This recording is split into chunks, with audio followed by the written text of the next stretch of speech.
بهؤلاء الرجال؟ And so he took us out, and I met these men. They were Spanish and Germans, spoke English very well, very educated, very wise, great scholars. They'd reverted to Islam 10, 20 more years before, and their knowledge was very great. These men are still doing great dawah all over the world. So we discussed. We went to this restaurant, and we talked and we talked. We started with their dinner, and I asked my questions. And for the first time, I started to get answers that I couldn't challenge.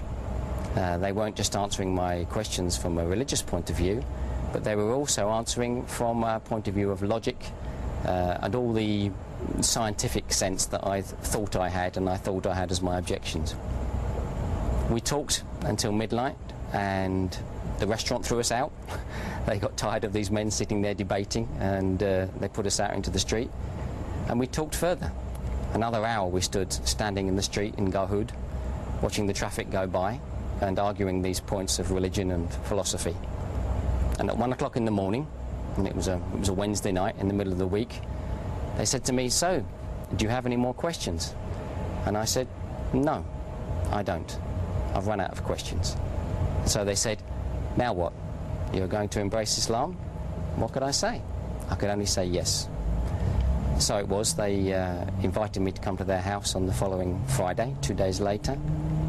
I came to their house, we prepared, they gave me some last lessons, some last advice, things I needed to know about the Salah, about making wudu, ghusl. And we went to the Grand Mosque in Jumeirah, where I said my Shahada. And I immediately got 1,000 big brothers all hugging me and delighted. And I'd never seen so many happy faces, never. No birthday party, no Christian gathering, no any other sort of gathering. So many pleased people, and they were all pleased for me.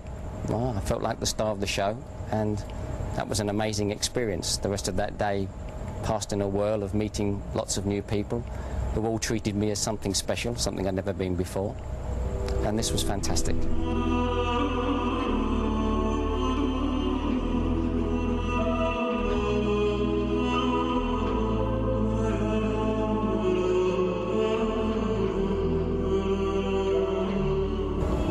So I had a great day. All of that Friday from the Juma prayer onwards was a remarkable experience. I went to bed that night, I don't know, pleased but confused, I guess, and got up very early the next morning for the Fajr prayer, something I wasn't used to. And I got up every morning for the Fajr prayer thereafter, first going to the mosque that was nearby, where I'd met some people the day before, people I was comfortable with, and I spent every Fajr prayer for the next year, more or less, reading Quran in the mosque, still in English. Still I had no Arabic, but it was better than nothing, and it gave me something to start my day with, something to set me up. And I had all these great new friends around me, Spanish and German guys, many other reverts who were coming to a centre near there, the Jumeirah Islamic Learning Centre, which was new at that time, in the year 2000. This was 7 years ago now. And I still carried on meeting great people all around the town and participating in many great gatherings. And this increased my knowledge. وبعد هذه الرحلة الطويلة وبعد أن اعتنق الإسلام اكتشف سليمان أن أمامه تحديات لا بد من مواجهتها، منها إخبار العائلة والزواج من مسلمة. One of the big challenges that came up in the days after my embracing Islam was, of course, I suddenly realised I had to tell my family. My parents, my 2 sisters, I have no brothers, all back in England, where I come from. And I had to explain this to them. This would be a bit of a shock. It was kind of a surprise to me, so it was bound to be a surprise to them. Alhamdulillah, they weren't that surprised. And what I quickly found is that family is family. I've heard of some people have some unfortunate experiences where their families react with fear or doubt, but mine didn't. Mine accepted it. They've always been supportive. They've always said whatever is right for me, it must be right for me. And they've watched on and smiled, as they still do to this day. Still, my Islam wasn't complete, and winding forward 6 years, it wasn't until I'd gone away from Dubai again and come back again for the 3rd time, again, Dubai, and back to the Jumeirah Islamic Learning Centre, which had moved on to another location by then, different people, new faces, But again, it was Majid Belhassa that brought me. And we came to the centre, and I got to meet the people there. And the next step arose. One of the ladies who run the centre said to me, Suleiman, as my name then was. I'd ceased to be Gary, I'd become Suleiman. All the friends, the good friends, knew me as Suleiman. This is a name I'd chosen for myself, which is a wonderful thing. Not many of us get to choose our own name, and I chose mine, so I'm very happy with it. They said, Suleiman, are you married? I thought, well, this is a bold question, but she didn't mean it like that. She just was disapproving. I said, well, no. And she said, this won't do. I said, well, you know, what to do? You know, money, have to do things. And she said, no, you have to be married. A Muslim must complete his Islam by being married. I said, well, if you say so. I don't know why I didn't argue. I should have argued, but maybe I'd learned by then not to argue with my nonsense questions. And she said, what's your specification? And we laughed. I said, I don't have a specification. She said, never mind. I think I know what it is. Anyway, the next week I came back and she stopped me. She said, Suleiman, I found your wife. I said, really? I didn't know I'd lost her. But he said, yes, I found her. If you come back next week, I'll introduce you to your wife. So I thought, this is interesting. Very interesting, especially as a Westerner who's unused to these sort of customs. So I came back the next week. And I sat in this lady's office, and she sat there as chaperone in the proper way. And she brought this lady in, sat her down. She said, we were introduced, and we talked, and we talked, and we got on very well. And we met a few more times outside, open places where we could chat happily and not be troubled by anybody, but sitting in public. And we talked, and the more we talked, the more we liked it.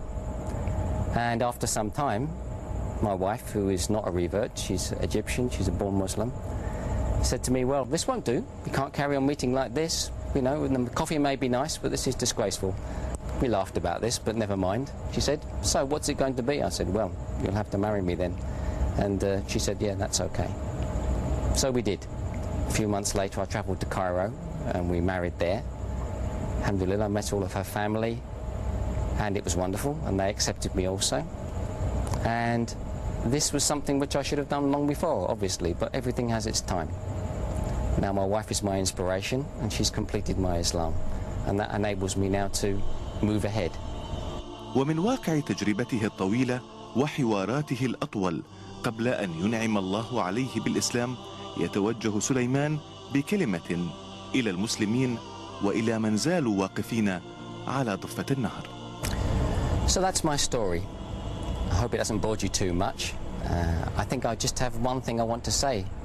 Those of you that are watching that were born Muslims, alhamdulillah, you were blessed.